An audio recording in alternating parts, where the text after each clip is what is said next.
This podcast is brought to you by the Senior Techie, a source of information for seniors and others about technology.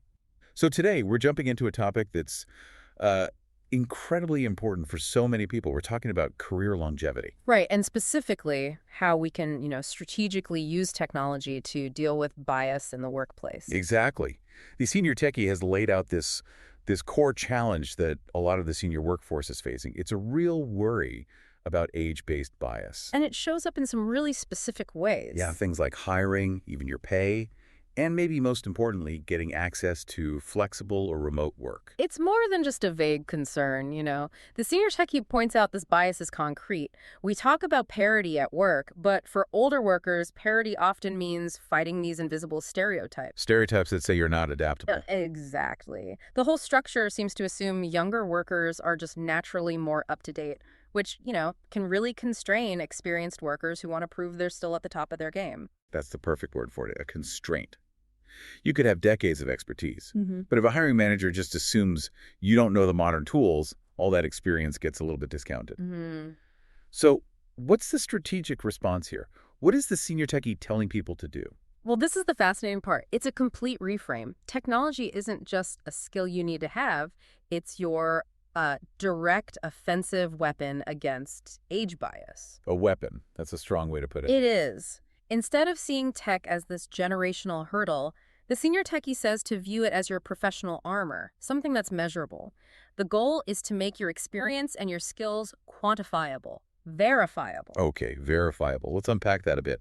If the problem is this assumption that you've stagnated, how do you prove you haven't? What are the actual tools the Senior Techie is pointing to? They get very specific, focusing on two critical areas. First up, online learning platforms. Okay, so places like Coursera or EDX. Exactly. But they're not just for brushing up. The point is to generate new credentials. If you, as an experienced worker, finish a certification in, say, a new project management software, You get a time-stamped piece of evidence. you've got it. You turn that assumption of stagnation into hard proof that you are current, that you are adaptable right now. That's a brilliant distinction. It moves the conversation away from, I promise I can learn, to, here's a certificate showing I mastered this specific skill this year. It's objective data. Precisely. And that data counters those subjective, age-based feelings a manager might have. So what's a second tool? The second tool is all about documentation and presentation, and that's professional networking sites. So LinkedIn, basically.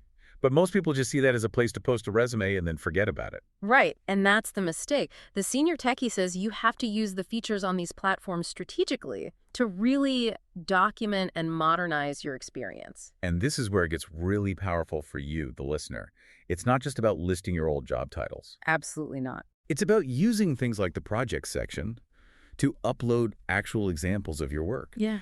Data visualizations you built, presentations, proof of what you've accomplished. Yes, you're translating 30 years of incredible work into a format that is modern, searchable, and frankly, that resists that lazy assumption of technical illiteracy.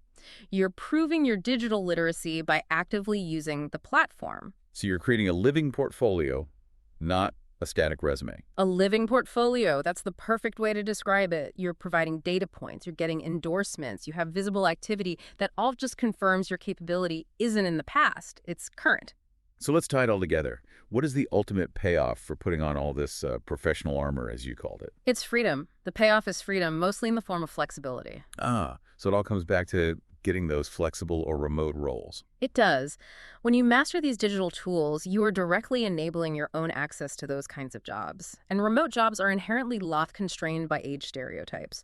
Performance is judged on your output, on the measurable results. The very results you've just documented on your profile. Exactly. It's not about who looks busiest in an office chair. So these tech skills become your ticket to career longevity, but on your own terms. So the takeaway for you is pretty clear. Stop seeing technology as some kind of chore and start viewing it as the most essential piece of professional armor you own. Use those platforms, get those certifications, and build irrefutable evidence of your value. It lets you define your worth by your output, not your age. This podcast was brought to you by the Senior Techie. It's available on Apple Podcasts, YouTube, and Spotify.